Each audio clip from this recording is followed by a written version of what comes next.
So, Invictus 2951 has finally come to an end, leaving behind a myriad of citizens in crippling debt, but enough content to distract us all from those nasty real-life problems.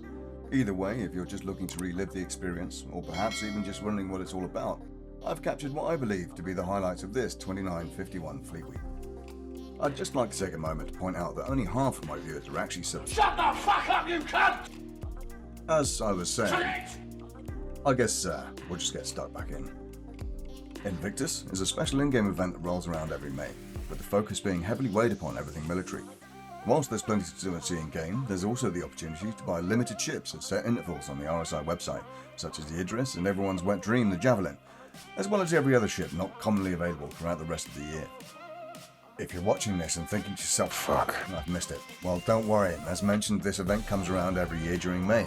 On top of that, you've also got the IAE anniversary sales to look forward to, which also make their appearance every year, but this time towards the end of November. Unlike Invictus though, the IAE typically lasts around 2 weeks instead of 1, and then covers every ship from each manufacturer instead of just their combat variants. Whilst either of these events are running, there's also a concurrent free fly event, which means you can bring your friends or even just try the game out yourself absolutely free. In addition, during the event, most, if not all ships will also be available to rent in-game completely free for that period. Yeah, boy. With that in mind, if you are new to Star Citizen and you're thinking of creating your account, then make sure to take advantage of the referral code on screen now and claim yourself an extra 5,000 UEC credits for your account. We also had not one but two phenomenal additions to this year's Invictus. The Invictus fleet running the Stanton system just like last year, however now we were able to step inside a Javelin destroyer, the UEES Warhammer, for a closer look at something that I really do not own enough kidneys to trade in for. If that wasn't enough, then we also had a fly past of a Bengal carrier, which in comparison absolutely dwarfs ships like the Idris and the Hammerhead. So look forward to the end of the video while I'll hush my guns and leave you to take the tour for yourself. So how does it all break down? As you can see, you've got set days for set manufacturers, each filling up the expo hall with their fully interactable displays, so you can inspect, test or even rent all of the ships available. So what does Invictus hold in store for you? What can you expect from IAE and other events like it, such as Alien Week? Well, one thing you can count on is CIG not doing anything by halves. The attention to detail really stands out as they create an immersive environment for you and your friends to enjoy. Day 1, we're presented with a tremendously sized expo hall, containing exhibitions from RSI, Origin, Consolidated Outland and Argo. The format carries on throughout Invictus, with the exhibitions only changing to suit the manufacturers on their selected dates. Well, apart from Drake did their own thing. What you will find hidden away in the depths of the expo hall are sneak peeks of upcoming ships in the pipeline. As you can see now, we've got a hologram of the newly unveiled RSI Scorpius, which hopes to grace us with its presence in-game in Q1 2022. So why don't we now take a look at some of the less mainstream appearances and see what the future has in store for us. If you couldn't tell already, you're now faced with the RSI Perseus, not currently on the roadmap, but we hope to see it in-game as soon as we can. Finally, from RSI, we had the Constellation Talus, the final addition to the Constellation lineup, eagerly awaited by all those Connie lovers that want to run some cargo. Here's a special treat, the FHC series, probably one of the most sought after ships in the verse to date, which is also unlikely to be implemented in-game until the release of Squadron 42. Interestingly enough, word on the grapevine is that you can earn the opportunity to buy the FHC in-game once you complete Squadron 42. Outside of that, however, it's going to cost you a whopping $10,000 to get it as a concierge reward. That's enough to make a dead man blush. Moving on to Day 2, AEGIS Dynamics graced us with their presence and straight away places the eagerly anticipated Redeemer in the main hall. The Redeemer has a huge history, starting off as the winner of a design competition many years ago. Since its birth, it's been on and off the roadmap and been through a lot of changes, but now the time has come to finally be implemented in game. Fingers crossed it makes it into a 3.15x patch, however still remains tentative on the roadmap. As before, we have a few holotables to peruse, starting with a Vulcan, a medium repair and rearm support craft. Nothing on the roadmap yet, but I would surmise that with Pyro on the horizon, it won't be too much of a wait before we get an update. Aegis then tops off its tour with the Nautilus, a huge mine layer, still very much in concept. However, I can't wait just to see how much this ship changes the dynamics of warfighting as the game progresses. Crusader lands on Day 3, taking up the main hall with their Hercules Starlifters, which we can now expect the A2 to join us in the verse along with 3.15. Speaking of 3.15, we can also expect to see the hugely awaited Ares and Inferno and Ion ships. I expect them to come with a later iteration of 3.15 and not the main update. Skipping over Anvil on Day 4 as they didn't really bring anything new to the party this time around. However, I'll still give them a mention as both the Valkyrie and the Carrack are definitely up there with some of my favourite ships. So, Drake being Drake, they rented their own entire separate expo hall in an attempt to completely upstage the UEE Navy, filling it to the brim with everything they have to offer. I'm sure everyone wants one of these, the Kraken, and if you didn't know about it before, you're welcome, as you probably now do. The Vulture makes an appearance and also has progress ending on the roadmap toward the beginning of Q2 22. However, that could just be a pause in the production process. Don't expect anything until you see it tied to a patch number in the release view. Topping off with the Corsair, I really expect this or the Cutty Black to be my go-to ship once the game launches. As much as I am a Crusader fanboy, you can always count on Drake to deliver a ship that gives you everything you need. Now, I did promise you a tour of the UEES Warhammer, so I'm going to take a step back for the next 10 minutes and let you take the tour, at least of the parts that are accessible to us.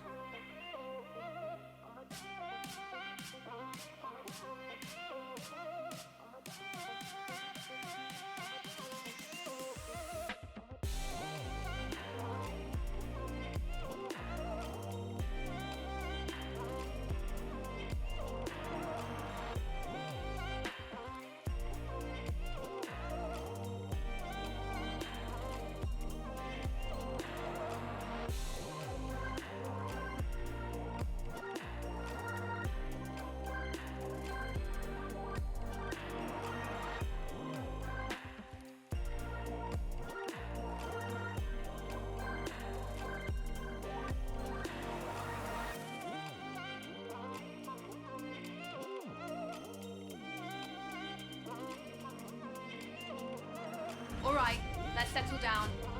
My name's Lieutenant Commander Alderman. I run the turret complement aboard the Warhammer. That means I'm in charge of coordinating fire between our various gunners during a combat engagement in order to maximise combat effectiveness.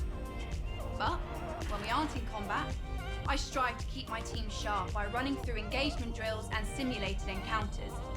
Now, the Javelin comes standard with 15 turrets, 13 of which have embedded operators. There are 6 turrets like the one you see here that run along the side of the ship, each of which is equipped with a pair of size 7 cannons for larger targets and a pair of size 4 Gatlings for smaller targets like fighters and even incoming missiles and torpedoes. We've got 4 more turrets on the bow of the ship, armed with size 7 energy cannons and 3 gunners on the underside with the same. All this firepower is coupled with a heavy payload of ordnance to make the Warhammer a real problem for all sizes of ship, hence why we can be tasked to operate independently on patrols without support from the rest of the battle group. During the Xeno threat incursion, our gunners were responsible for the destruction of over 70 hostile elements and several capital ships, as well as protecting the ship from incoming ordnance. As a special treat, we've safetied this turret so you can get a taste of what it feels like to be a gunner. All the weapons have been deactivated, so don't worry about accidental discharge. But I'll remind you this is an active military vessel, so be respectful all the same. Thank you, and have a great Invictus.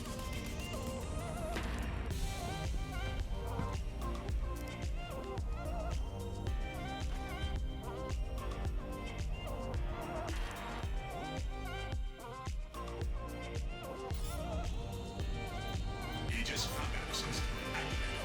Systems green.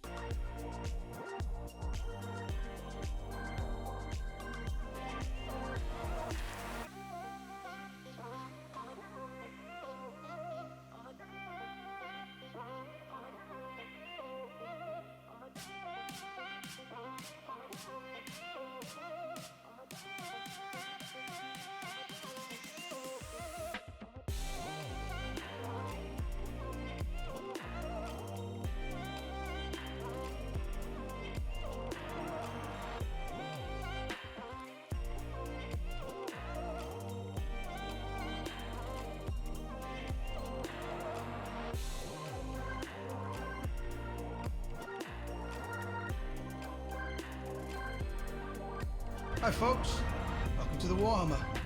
I am leading Starman Detmer, and this, as you've probably guessed, is one of the 2 barracks on the ship. And I know, you must be thrilled to see where Navy personnel sleep, and let me be the first to tell you, it's every bit as exciting as promised. Javelins are pretty great when it comes to sleeping arrangements, as they have enough bunks for the full crew, which is amazing because it avoids situations known as hot bunking, where you swap out bunks with somebody on the opposite ship, and that is horrible. this one time on my old ship, I had to share with this guy who had just the worst smelling socks. And I'm talking the military sort of weaponized it. And I had to try and fall asleep with that every day. So, yeah, after that, these bunks are a dream.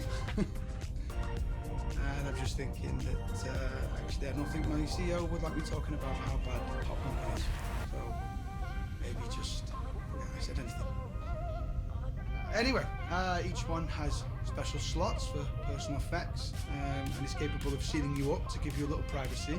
People are always moving around the barracks. Sleeping schedules shift slightly too, so they can activate the full crew at a moment's notice if the ship enters heavy combat. So you're kind of always sleeping with one eye open.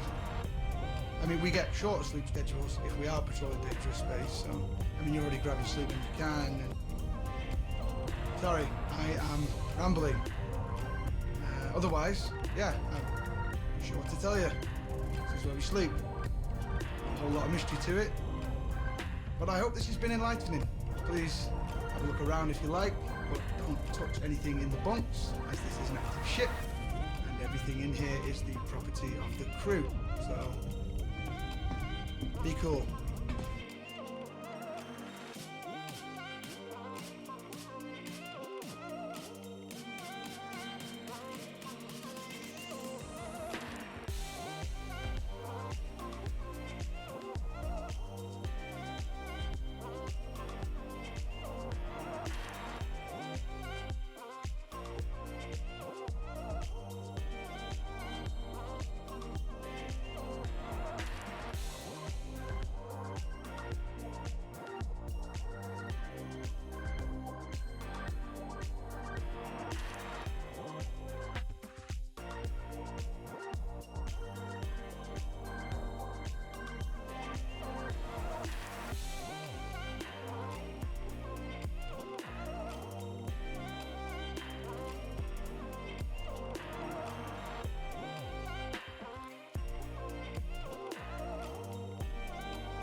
This Javelin class destroyer was originally built by AEGIS and has been in active service since 2832. Launching under the command of Captain Omar Singh, the ship initially served as a combat support vessel in the 2nd Fleet, 6th Battle Group, a posting that put it close to the Van Duel Front. The Warhammer saw action during the fall of Caliban in 2884, where it protected retreating civilian and naval forces when the system ultimately fell, earning a ribbon for valor in the process. For the next several decades, the Warhammer transitioned between fleets in a variety of support and patrol positions, even participating in the UEE push to reclaim the Nexus system in the 2930s. Most recently, the Warhammer distinguished itself as the primary combat vessel to repel the outlaw group known as Xenothreat from the Stanton system. Since then, the Warhammer has been placed in dry dock for repairs, but is heading back to active service once this year's Invictus festivities are concluded. The room you're currently seated in is the main briefing room for the entire ship. Based around a hollow volume built by Microtech, the crew gathers here to discuss everything from battle strategies to repair schedules.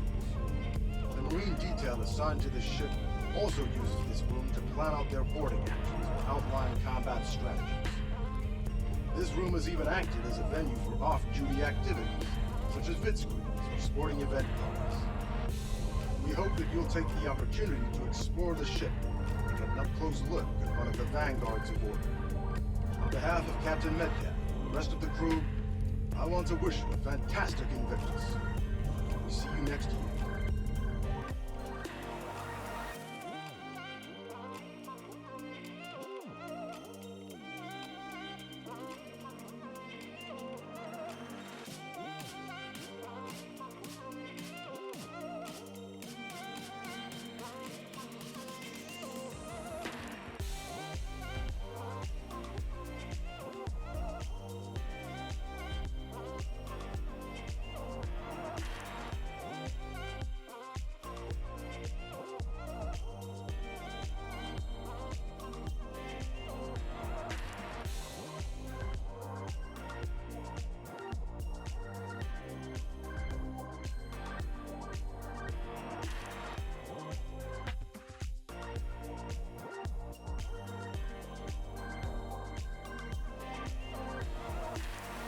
Hello everyone, my name's Lieutenant Horrigan, and as you can probably tell, this is Warhammer's mess hall.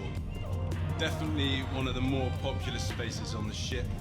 The mess has a fully automated dispensary since we operate on rotating shifts. We have a standard crew complement of 65 to 70, and meals need to be available at all times, so we have a culinary team always on duty, ready to lend support. Famous pilot Harry O'Reilly was once quoted as saying, if you want to take the temperature of a ship's crew, spend 20 minutes in their mess. Now this is one of the main social areas of the ships where crew members from different departments can catch up in their own downtime. We also use the mess for social events like birthdays, holidays and promotions, since it's able to hold so many people. Our skipper, Captain Medcalf, is a big believer in casual gatherings. It's in an effort to entrench camaraderie. So we're in here pretty often. Now, you've probably noticed our games in the corner, so I'll just address the question that everyone asks. Yes, it's pretty competitive. The XO currently has the score to beat. Anyway, I'd like to invite you to have a look around.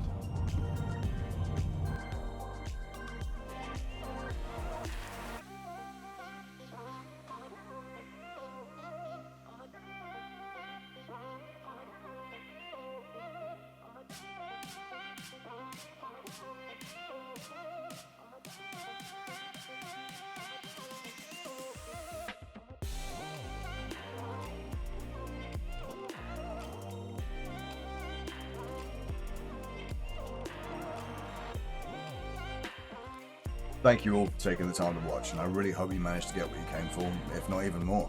This is my first crack at creating content, so I'm pretty sure there's plenty of lessons I've yet to learn. With that in mind, I would really appreciate your thoughts and input into the comments below, so that I can create better content for you as we move into the future. Fly safe.